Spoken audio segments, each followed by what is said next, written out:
Hey, and welcome back to the number one podcast in the sport where we have one man, one face, one leader for all of boxing. And finally, in the biggest division in the sport, we have one man, one face, one champion. And I'm part like, where do I begin? Where the hell do I start?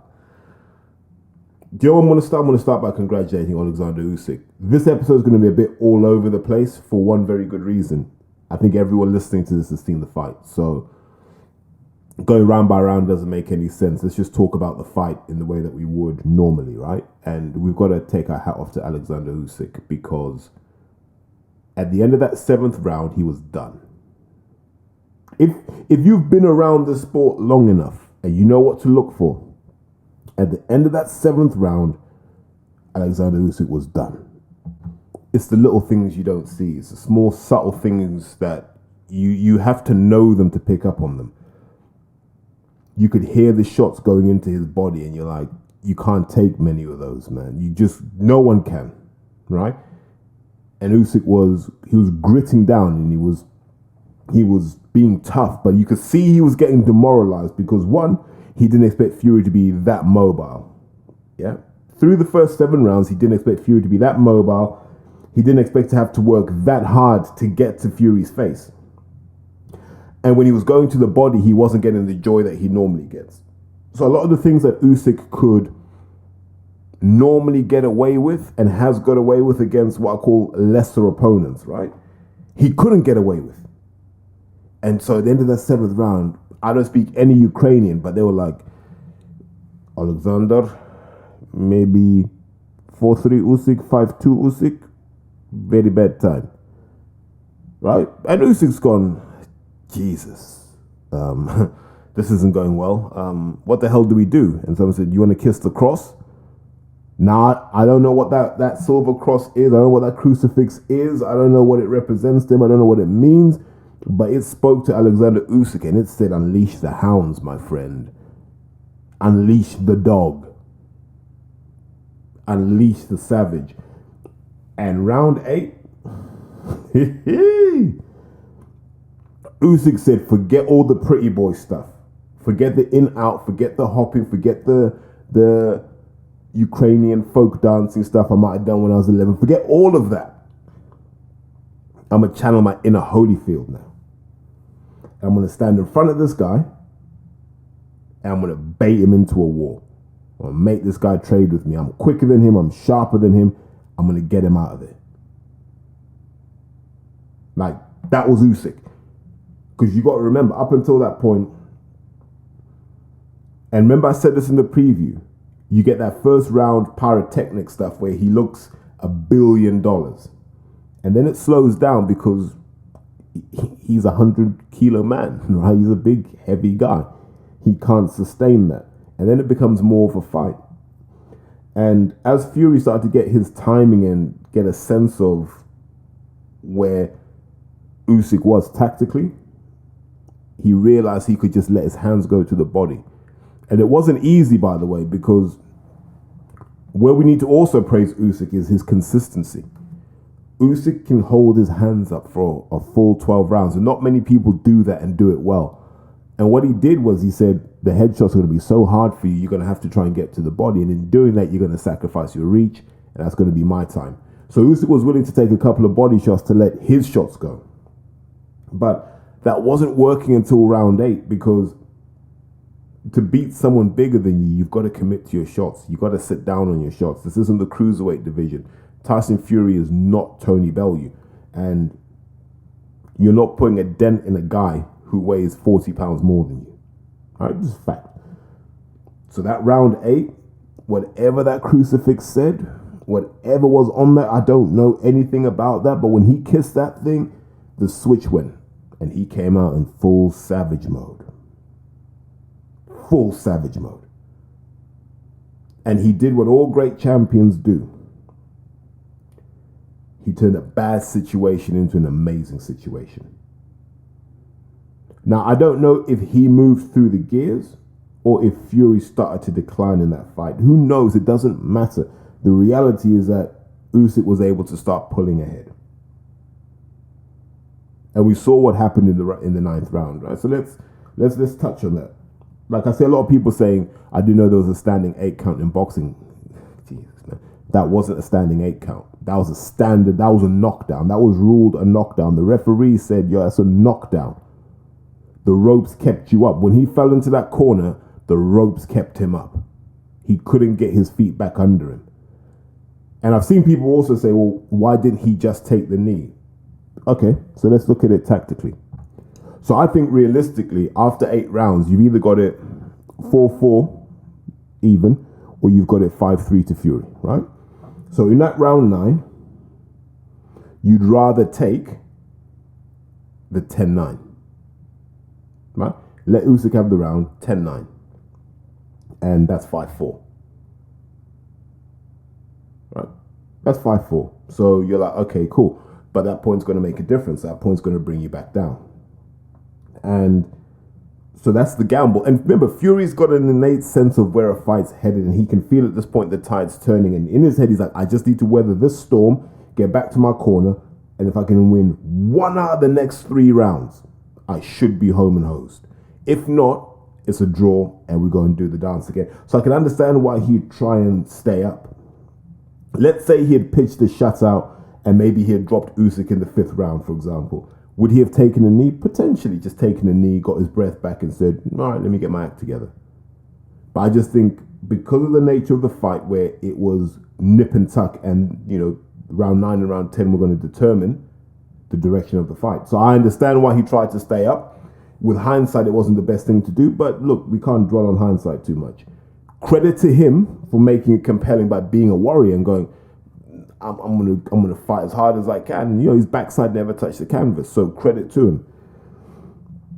But also massive respect to Usyk on that one, because he understood at that point where Usyk had been getting frustrated through 5, 6, and 7. Fury started to get frustrated through 8 and 9, and so he was trying to find ways to keep Usyk off him. And if you notice that kind of the sequence where he gets really stunned starts with a straight left. Well, it was kind of an arcing left, but it catches Fury clean on the chin.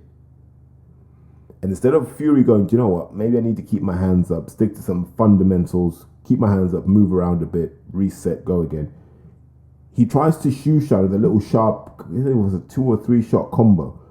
But because his chin's up and his hands are down, Usyk has both sides of the chin to aim for, and he gets it. Because like I said, the tactical thing that Usyk did was say, if I keep my hands up long enough, you're going to have to go down to the body. And doing that, you just shorten your range. Perfect for me. And Usyk took advantage of that. And, when the right landed, you're like, oh, that looks nasty. Then that left hook landed. And it felt a bit Wilderish in the way that it landed. And now that we know that Fury's chin's vulnerable, we're like, oh, Lord. Oh, no. But there was a bit where, if you remember, there's a bit before he puts his hands up, you're like, he might take that shot. And if he had done, the world would have gone crazy. And then you see the disintegration, you're like, oh, Lord, he's got him. Oh, he's got him. But imagine how you feel as Usyk, where you're like, this guy hasn't fallen over. So to stay hungry, focused, and disciplined and go, I don't care if he doesn't fall over, I'm going to dominate. I respect that. And then you got to remember, Fury still comes back in that 12th round to win that 12th round. Both men showed why they are where they are. Both men showed why they're a level above guys like Deontay Wilder, etc., etc. They showed why they are the 2 men that had to fight for undisputed. As much as I would have preferred it to be another fight in another era, in 2024, they showed why they're the 2 guys that had to fight for undisputed, because they are tough. People, those body shots that Usyk took in rounds 5 and 6, I can guarantee that guy is sat at home now and he's telling people, don't make me laugh, do not make me cough, I don't even want to talk. He can't sleep on his side, he's probably sleeping on his back. He'll be pretty broken up. Yeah, they say the jaw was broken. Both men went to hell and back for that undisputed title. But when you look at that, Did Usyk win or did Fury lose? That's a tough question because the fact of the matter is Usyk won, but is there anything that Fury could do, or was that the best Fury we could ever hope to see? Yeah, that's the question we want to just delve in. Is that the best Fury we're ever going to see? And I might come on to that later, but there's some really, really nice things that this fight sort of brought home to me. If you follow me for long enough and you've heard enough of these episodes, you know how much I'm an advocate for work rate. And I'm surprised more coaches don't dwell on this. If you've got a high work rate in the heavyweight division, I promise to God you go a long way. You go a long way because these guys don't train for a fast-paced fight. Fury didn't. You could see, like, Fury was like, when's this guy going to slow down? And so he was happy in rounds 5 and 6 when he was able to slow Usyk down temporarily. But then from round 8, Usyk found that other gear, and it was expressed differently. So it wasn't as hoppy and as skippy as it had been before. But what he swapped out with hops and skips, he brought in with lefts and rights. And so Fury was never allowed to relax in that fight. And that's the first time in a long time Fury hasn't been allowed to relax. We'll come on to the effect that's had on him. If you think about it, every round Usyk shot out the corner, came straight to the middle, started pushing Fury back.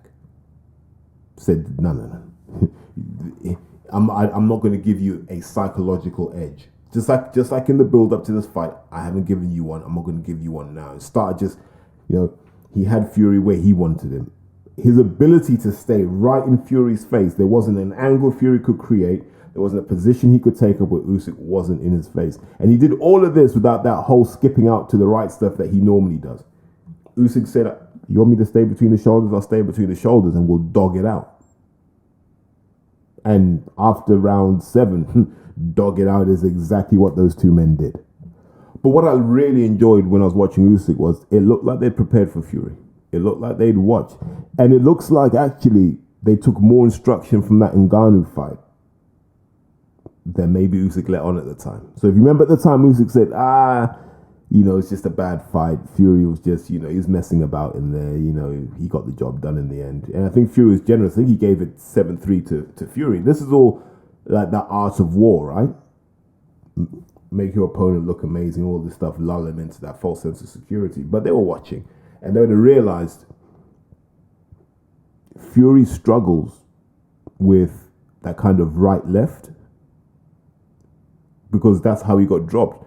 Ngannou kind of lazily shoots at a right, then booms the left hook over. Now, obviously he did that from a different stance, but it was instructive to Usyk to say, yeah, there's that vulnerability. Why is there that vulnerability? Look where Fury holds his right hand. That was it. Look where Fury holds his right hand. It's in the middle of his chest and it's below the chin. So there's this whole chunk of flesh which covers his jaw all the way down to that shoulder that's unprotected by that arm. That arm doesn't protect anything. And as Fury got more and more tired, and as he couldn't rely on his reflexes and he couldn't rely on being twitchy anymore, that became his Achilles heel. And he kept getting tagged on that side. And he made no adjustments. His corner didn't help him make any adjustments, but these are things that Usyk had clearly scouted. The other thing that he would have scouted is that Wallin fight where Fury doesn't like being rushed. He doesn't like being rushed, he doesn't like being pressured, and he definitely doesn't like southpaws. If you think about what Otto Wallin's done in his career, that's the guy that Fury should be stopping. Had no clue how to stop him, had no clue how to bring him under control. None at all. And all these things, you can see Usyk planning and going, I'm better than Wallin, like miles better than Otto Wallin. Like Usyk's there, like I'd stop Otto Wallin. Joshua stopped him. And so when you start to add these things, you can understand why Usyk did what he did, because he said there's no jeopardy for me because Fury has no idea how to box a southpaw. And if you watch the fight, he more focused on reach than any kind of tactical nous, so he just got his jab out there quick enough. And then once once Usyk figured out what was happening, he just changed his plan. He just a small tweak, and he said, I'm just going to be first on every exchange. Let me have the first word and the last word. And he kept doing that. But, and I know I'm going to get a hard time for some of the numbers I've said about Fury being either 5-2 or 4-3 up after 7. But you see, a lot of times we pull up CompuBox numbers and we talk about, oh, he threw this many shots at this connect percentage. But I always say to people, you do understand that's just a guy sat at ringside, just guessing really, because you can't see every shot, so you don't know which shots really landed. And as a result, you have to really balance off the volume of punches thrown with the weight of the punches thrown.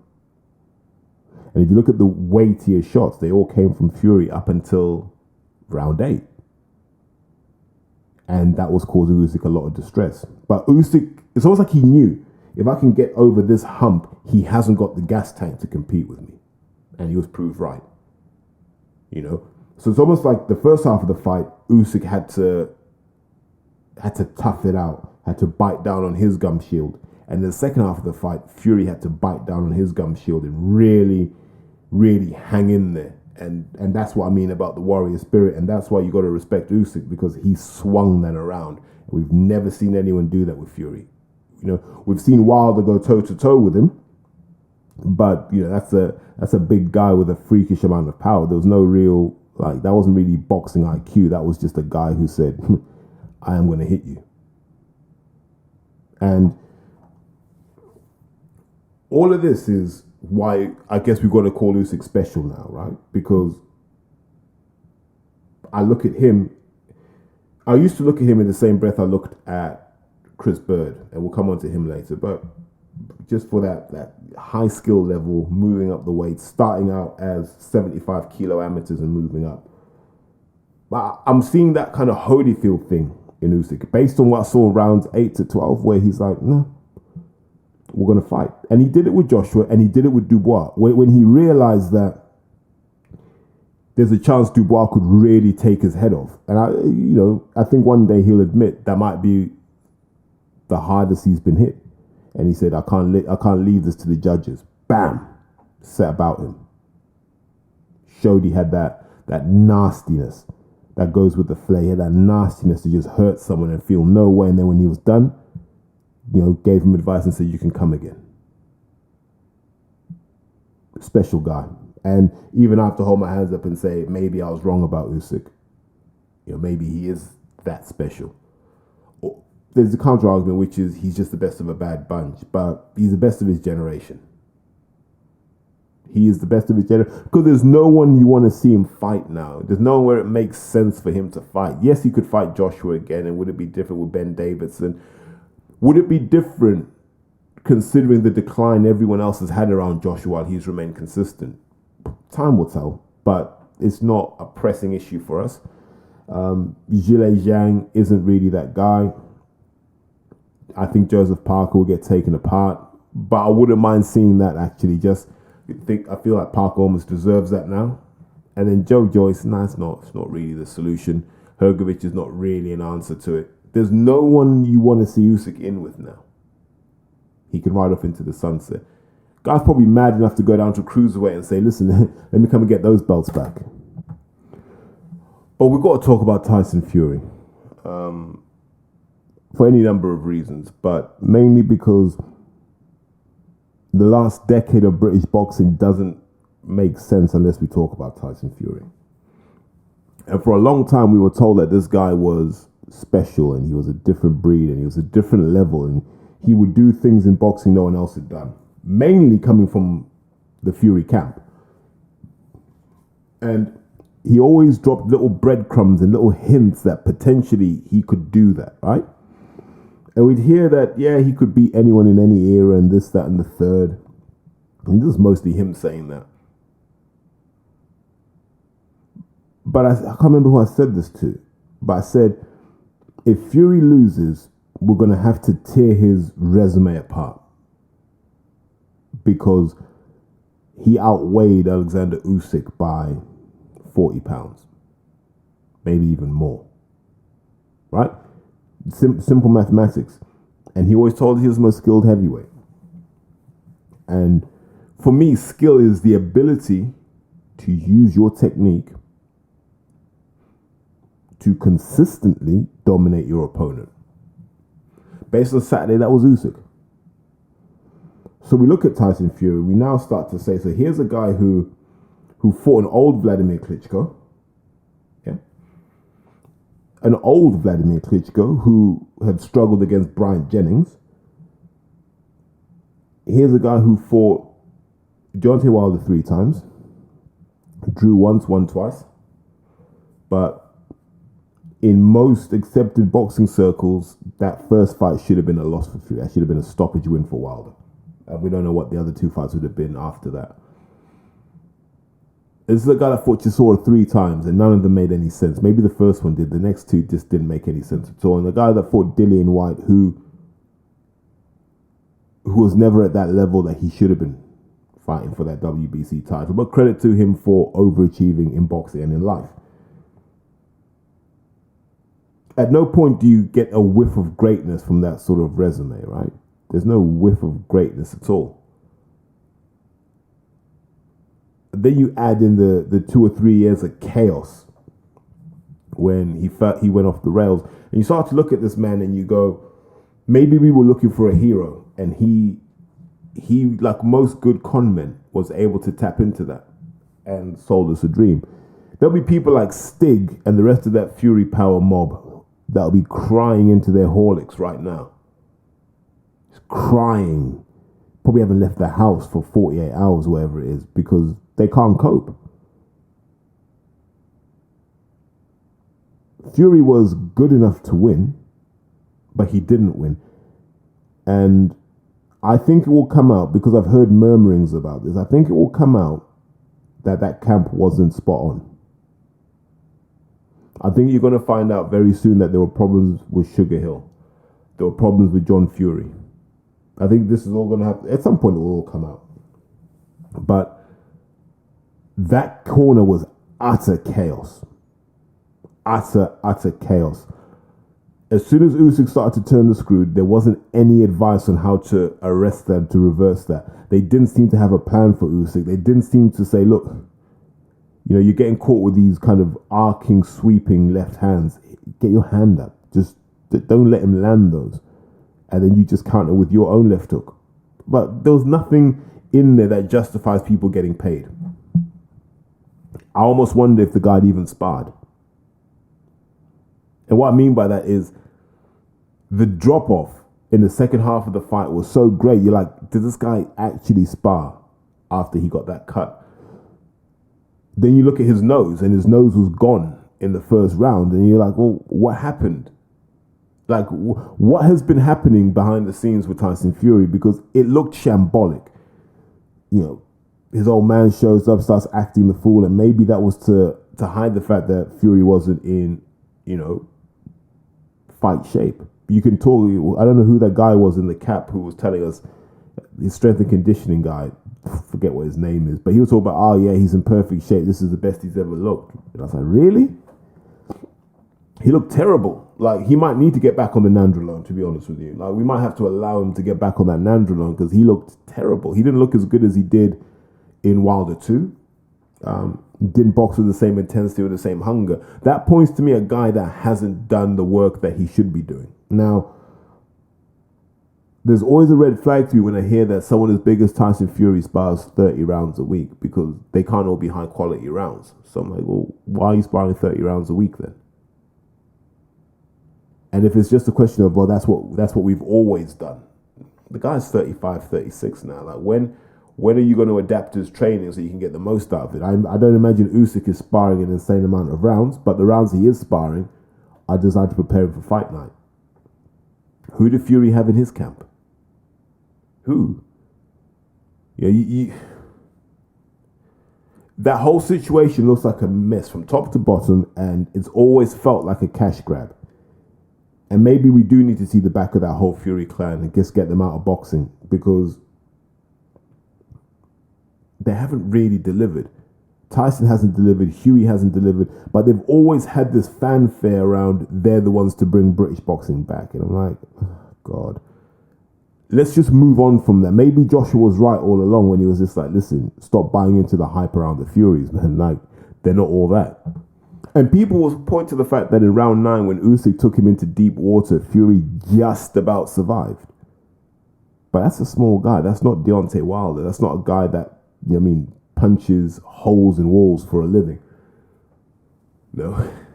That's a guy that, Joshua was able to see the distance out against without a 10-8 round. And that was a better version of Usyk. This is an aging, declining version of Usyk who was able to have his way. And so you've got to come back and say, how dedicated is Tyson Fury really? Like, outside of the hyperbole and the lines and the nonsense, how dedicated is he? Because he could be in better shape. I don't care what anyone says. He could be in better shape. And the fact that he isn't worries me. The fact that they didn't seem to have a tactical plan for Alexander Usyk worried me. The fact that they didn't get the quality of sparring needed to get the most out of it, if they even sparred at all, worries me. His reaction to losing is a worry too. I partly understand it, right? Because I got asked how I scored it, and I gave Fury rounds 2, 4, 5, 6, and 7. And I gave him round number 12. And that's why I tweeted, I have this a draw. Or I said, I think this is going to be a draw. Or what odds are the draw? I can't remember my exact words. Because it was feeling like a draw kind of fight on just raw rounds scored. And then the knockdown makes all the difference, right? So 114, 113 to Usyk. So in some senses, it's close, but that shouldn't have been close. If Tyson Fury was who he said he was, that should never have been close. And we can look at all the things he couldn't do in that fight. He couldn't double up on his right hand. He couldn't do anything other than that right uppercut. He couldn't create opportunities to scatter the defenses of Usyk. He just couldn't do it. And then when he had Usyk hurt, and he had him broken in that 6th round when Usyk went for a little jog around the perimeter of the ring, and Fury just couldn't go after him. That's a guy that's either unprepared or unwilling. And both are unacceptable at that top level. A lot of it baffled me because you could see that there were opportunities for Tyson to have done a lot more damage. I'm not saying he would have won, but he could have done a lot more damage to Usyk. And he didn't seem to have the ability or desire to pull that trigger. And it happens to everybody that your lifestyle will catch up to you eventually, and maybe his lifestyle's caught up to him. How many times could you get away with that talent you nurtured as a teenager and that talent you nurtured into your early 20s? How many times can you get away with, digging into that well before it's actually there's nothing left now? Your reflexes are gone because you're in your mid-30s. Your body doesn't respond the same way for the same reason. What do you do now? If I'm Team Fury, this is crisis time, because there were parts of that Tyson Fury performance, especially in the second half of that fight, where it was no different to the Ngannou fight. And maybe he's too big to do the 12 rounds now. And maybe someone should be saying, actually, Tyson, we've got to start knocking people out. But the Tyson Fury bubble's well and truly burst. And I don't want to be overly negative, but I don't see him having the punch resistance nowadays to go head to head with guys like Joshua, or head to head with guys like even Parker, Joe Joyce, Zhang. I don't know, because if they hit Tyson Fury full blooded, is he going to stand up to that? I don't think he is.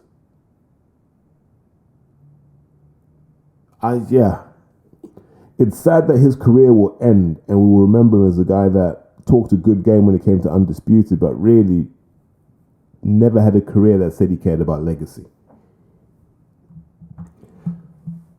So let's talk about the aftermath and what happens next. I thought Fury lacked class when he was like, the judges probably gave it to Usyk because of Ukraine. That's lacked class, but then you got to balance that off against, what do you say to someone who's seen their dream crumble in front of their eyes and almost has no justification for why it happened? He showed up trying to nick a fight, which he probably could have dominated if psychologically he was in that space. I've always maintained this.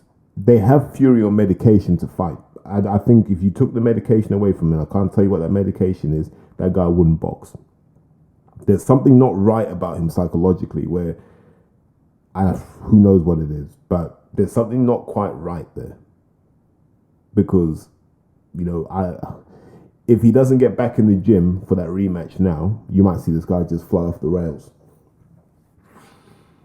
But let's look at the heavyweight picture now. What we really want are the belts to be scattered. So if Usyk says, I'll rematch him, but I've been undisputed, I don't need to hold on to these belts anymore. That would be great for boxing. And then let's have Dubois Hrgovic for the IBF. Let's have Joshua versus someone, pick a name. Maybe Parker for WBO. And then you can have an All-American clash like, I don't even know anymore. Frank Sanchez lost. So who have they got left in America who's any good? But let's start having, people fighting again. And let's have new people to get behind, because I think this generation is done. People tell me, you know what, mate, I still want to see Joshua versus Fury. I'm like, why? Just why? Like, there's nothing there, man. There's no juice left in the lemon. There just isn't. I think let's let the young guys do their thing. And let's see if these guys can deliver. But I think we're just in a period of decline at the moment. In the old days, an undisputed event would have been the thing talked about at work today. Who's even talking about it? No one. We're talking about how City won the league 4 times in a row and what everyone's team needs to do to close that gap. I don't know what feed people watched or who they paid their £25 to. And I don't like saying this because I quite like the guy. I think Andy Clark is broadly a good commentator. I think he gets it. I think on Saturday he was terrible. I think Andy Clark was horrible on Saturday. He almost turned a blind eye to everything Usyk did. There was a point in that fight, it might have been round 5. Usyk gets hit 4 times. Now, Usyk had his back to us, so I can't tell you where the punches landed, but I could see his gloves, so it definitely wasn't the gloves that were hit. And you could hear these things through the screen, and you're like, oh, that's a horrible shot. It's like, pop, pop, pop, pop. And Andy Clark doesn't say a word. And then Usyk starts skipping around, and he goes, yeah, great footwork by Alexander Usyk. And I'm like, are you determined to give Fury no credit? Do you need to travel to America that much that you can't associate yourself with anything he does? But like I said, I hope that was just a blip. I hope it was due to circumstances and that he's not slipping. Because like I said, Andy Clark, I think, is broadly a good commentator. But I thought that was a poor performance. I thought Macklin was off as well. But Macklin's been off for a long time. I don't think he... Do you know sometimes you can be a boxer and not understand boxing because you've been gone so long and you've never had to stop and look at it from another perspective. Like, from what I know, Macklin's never had to train fighters consistently and he's never had to break fighters down like that. Maybe he has and I've missed it. But yeah, the Sky commentary wasn't any good. I tried to see if I could find any feeds. I think general consensus, Woodall might have done better than Macklin for once. But it's interesting that if you look at the BT commentary, the fight's a lot closer than if you follow the Sky commentary. The Sky commentary had Usyk flying away with it, right? Which didn't accord with what I was seeing. The DAZN feed was a lot closer. The BT was a lot closer. I just think Clark had a shocker. I think Sky had a shocker. The studio panel wasn't up to par. There's just... Sky becoming a disappointment in boxing, and I'll be surprised if they're in boxing next year in the same way they are now. And that's really sad to say. But we'll see. But how do you summarize the whole road to undisputed? Because we've got to look at it in its totality, right? The best time to have had an undisputed fight was before Wilder won. That summer when Fury was making his comeback against Sefer, whoever it was he was fighting, that summer was the time to have had the undisputed fight between AJ and Deontay Wilder. Because a year later, one would have a draw, one would have a loss. and it would never feel the same again. In the same way that it didn't feel magical this time. And I don't even think it's about being undefeated, because I don't think Holyfield wasn't undefeated when he fought Lennox Lewis. I don't think Lennox was undefeated, was he? I can't remember if that was, it must have been after McCall. Yeah. So none of those guys were undefeated, and that was okay. But we knew that they were dogs, and that we'd get two dogs going at it. And I know people are going to go, yeah, I watched that fight back and it wasn't all that. Sometimes it's not necessarily about the fight. It's about what it means, and it's about how it connects to the people. This one didn't connect. You know, we've got an undisputed world champion that barely speaks English, and to be honest, most of the conversations he will have will involve a war that's in his home country. Not really box office stuff. So the sooner we get the belts scattered, the sooner we can find the new future kings, I think the better. And I don't like saying that, because I've grown to respect Usyk based on this performance. I didn't think he could do this. And when I say this, I mean just be that dog from round 8 onwards and say, I'm just going to take this guy out. I'm not playing around anymore. I can get on board with that version of Usyk. You know, because I used to sit there and go, who could you put in with Usyk that would beat him? And you'd be confident they'd beat him. And I'm just from the 90s to now, I look at Lennox and I go, I think Lennox could have done something. Weirdly enough, I think Chris Bird, and we don't give Chris Bird credit. Like, someone explained to me how Sugar Hill Stewart is from Detroit, Michigan. Chris Bird is from Flint, Michigan. And at no point did Sugar Hill think to say, let me get Chris Bird in camp. He doesn't have to spar Tyson. He just has to move around with Tyson, so Tyson can see where the exits are. So Tyson can see what the sneaky tactics are for a smaller southpaw. What's he going to try and do? And they didn't use Chris Bird. That's another black mark against Andy Clark, by the way. If you remember this guy commentary, one of the first things he says is, who's been a southpaw heavyweight champion of the world? And he mentions Michael Moore, doesn't mention Chris Bird. How dare he not mention Chris Bird? 2-time world champion. You can debate the WBO one as much as you want, but he beat Holyfield for the IBF. That's still commendable. And so you look at guys who could have given Usyk trouble, maybe beating him. Lennox is in there. I think Chris Bird is in there because there's a guy that can work just as hard as he can and is probably a little bit more mobile. I don't think David Haye does it. I think the work rate would have got to David, but I think David has the power to put a hole in Usyk. But there's a lot of what ifs, right? I'll put those two neck and neck. But Lennox, yeah, I think Lennox would do it. I think Vlad would do it. I think Vitaly would do it. Evander would do it. Is there a version of Mike Tyson that would do it? I think so. So there's a handful of guys I think would beat Usyk, but he'd be live in that fight. And especially now that he's shown that dog side, I don't think it's going to be a guarantee. Remember, no one has put Alexander Usyk down with a headshot. No one. He's moved up in weight. I might be wrong with this. I don't think anyone has put him down with a headshot. If they have, I'll hold my hands up and say I'm wrong. But definitely no heavyweight's done it. And that's down to a couple of things. One, like if you ever look at him, chin goes down, shoulders go up. So you can rarely get to his chin clean. Clever man. Very, very clever man. And deservedly undisputed heavyweight champion of the world. Best of his era.